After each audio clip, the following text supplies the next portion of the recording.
anjaranao ny mandray anjara amin'izany fampandrosoana izany.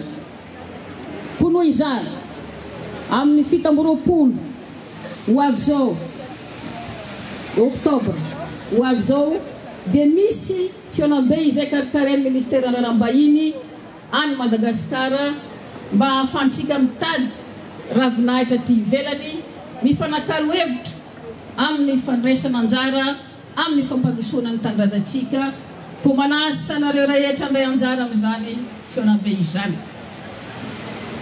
Tompoko lahy sy tompoko vavy, niatrika ady mafy ny firenentsika tamin'ny fandalovan'ny rivo-doza enao lasa teo. Amanalina maro ny traboiny sy potika fananana tamin'izany. Tao ihany koa ny naratra ary nisy ny namony ainy mihitsy. Nanao izay tratrany hery ny fitondram-panjakana tamin'izany ary maro taminareo ireo mila ravinahitra aty a Frantsa no tsy nahajery fotsiny ireo mpiretan'ny razana ny ramboiny ka nandefa fanampiana isan-karazany mba hamonjena azy ireo. Etsika matehidera sy fitiavan-tany razana avao koa zany tompoko lahy sy tompoko vavy. Tompoko lahy sy tompoko vavy, ny fampandrosoana ny firenena dia mitaky ny ezaka avy aty amintsika avy amin'ny mpitondra ary mitaky ihany koa ny firaisan-kina tsika rehetra. Ny amarany kelikelyko dia mirano fety sambatra ho antsika rehetra.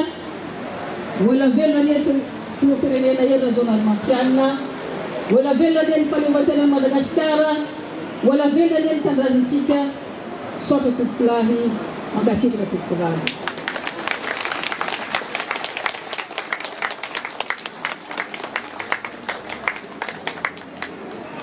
Mamela anareo mba hitenikely amin'ny teny frantsay ho an'ny reto vahiny izay nasaintsika amin'ny voninahitra ny fetintsika androany.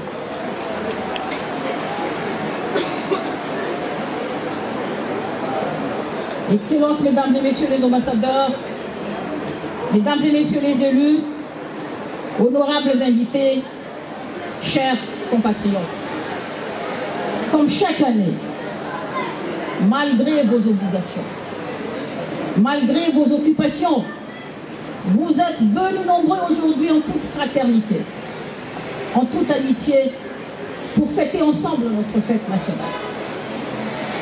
Je me réjouis ici de la présence des représentants du Quai d'Orsay, de la présence de l'OIF, de l'AFD, des ambassadeurs de différents pays, des institutions et des organismes internationaux qui sont venus pour honorer notre fête. Mesdames et messieurs, je vous remercie vivement de votre présence parmi nous aujourd'hui. Mesdames et messieurs, chers compatriotes, la célébration de la fête nationale est une occasion de rendre hommage aux forces armées malgaches et d'honorer le courage de tous les hommes, les femmes de notre pays qui ont donné leur force et même sacrifié leur vie pour notre patrie. À vous les officiers et sous-officiers, les militaires, nous exprimons ici toute notre fierté et de notre reconnaissance envers vos engagements au service de la nation. Bonne fête à toutes et à tous. Mesdames et messieurs, en cette journée historique, au nom du président de la République, son Excellence Donald Mampianina, au nom du gouvernement malgache, permettez-moi de vous souhaiter à toutes et à tous une très bonne fête de l'indépendance. Mesdames et messieurs, notre pays se relève d'une longue crise politique, économique et sociale. Il est maintenant de retour dans le concert des nations. Cela, nous l'avons prouvé par notre capacité d'organiser des rencontres internationales d'une grande envergure, telles que le COMESA et les 16e sommets de la Comphonie qui s'est déroulé à Madagascar. Ici, je confirme que nous avons honoré totalement notre engagement. Et cela a été un succès pour Madagascar. 19 pays membres du COMESA ont été représentés le 10 octobre 2016. C'est au cours de ce sommet du COMESA 2016 que Madagascar a pris officiellement la présidence de cette organisation. En ce qui concerne le 16e sommet de la francophonie, le 27 et 26 et 27 novembre 2016, plusieurs représentants d'organisations partenaires comme l'ONU, l'Union européenne, l'Union africaine et la Banque africaine de développement, ainsi que plusieurs chefs d'État et des représentants des pays membres sont venus participer à ce sommet.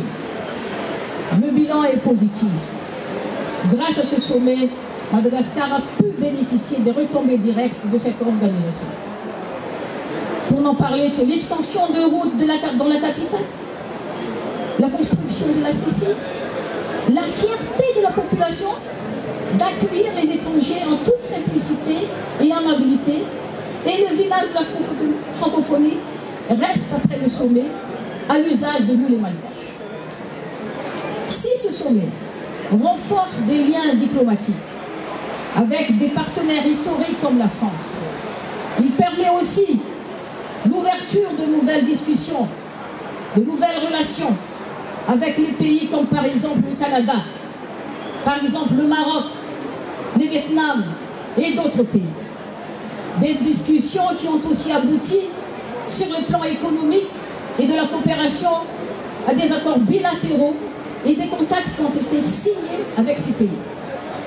En marge de ce sommet, plusieurs rendez-vous économiques, comme le Salon de l'Industrie, ont également joué le rôle de vitrine de Madagascar. Mesdames et messieurs, aujourd'hui je peux vous dire que Madagascar a pu relever ce grand défi.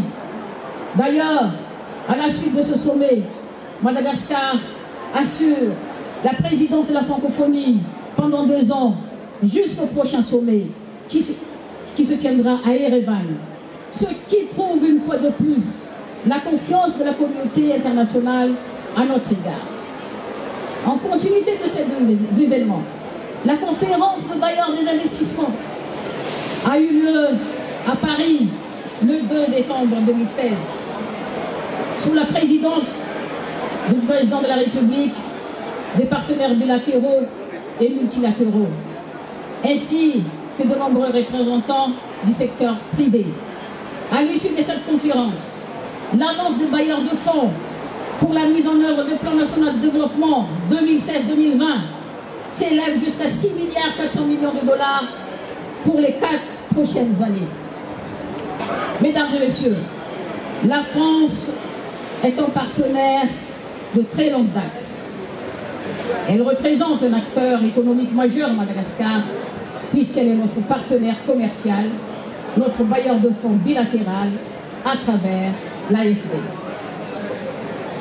En matière de coopération, la France s'appuie sur de nombreuses institutions très actives, telles que l'AFD, le réseau des 29 alliances françaises, les 24 établissements scolaires français, Institut pour la recherche et le développement, le Centre de coopération internationale en recherche agronomique pour le développement de l'Institut Pasteur, etc.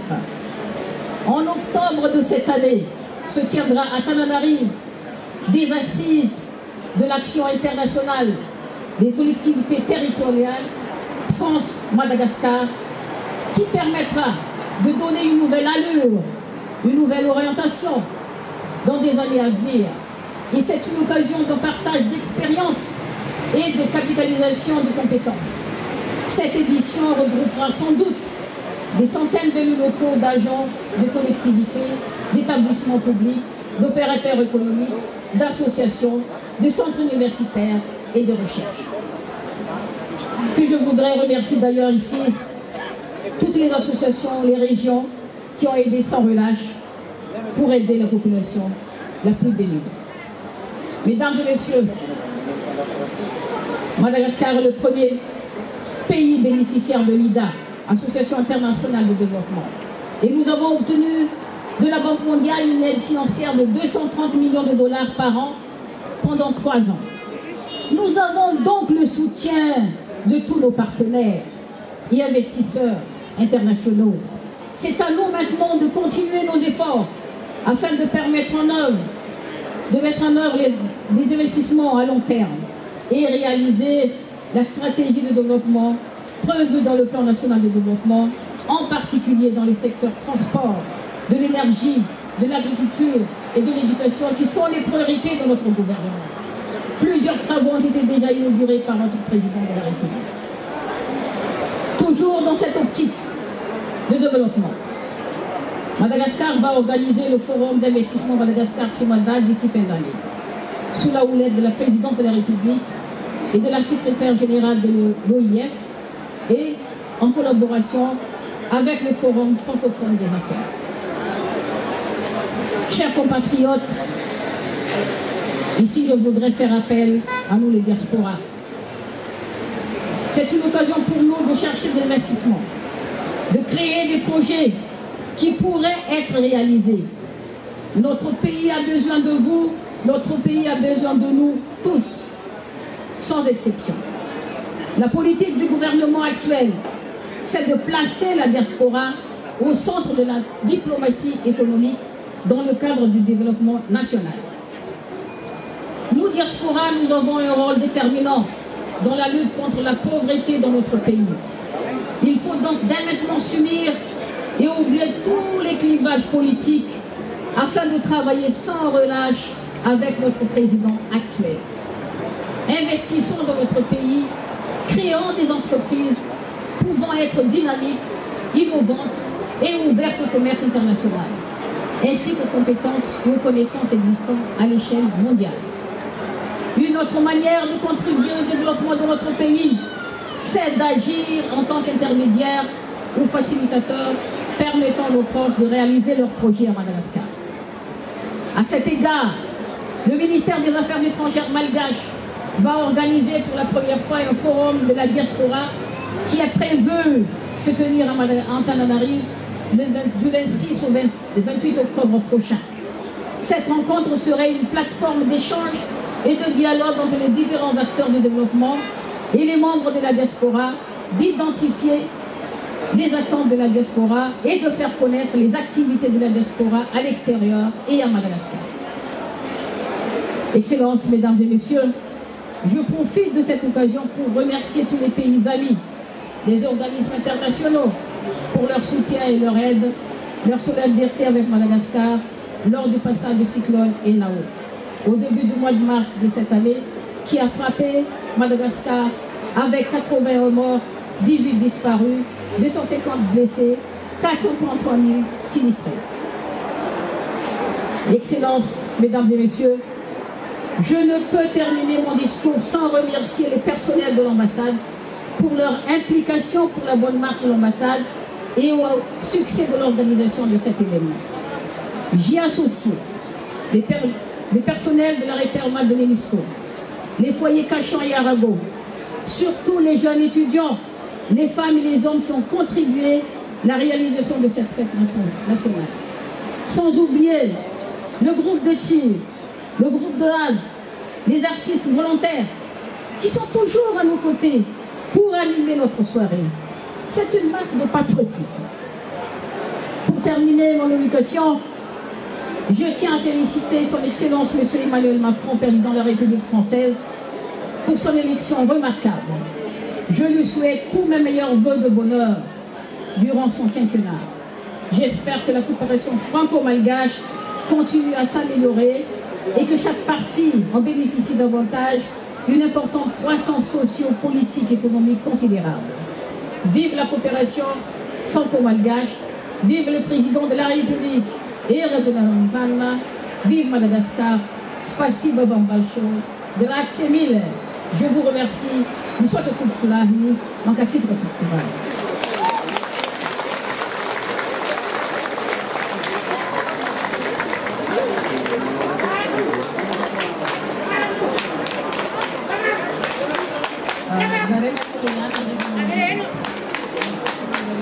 Dia isoratsika ramatoa chargé d'affaires, mesdames et messieurs, nous allons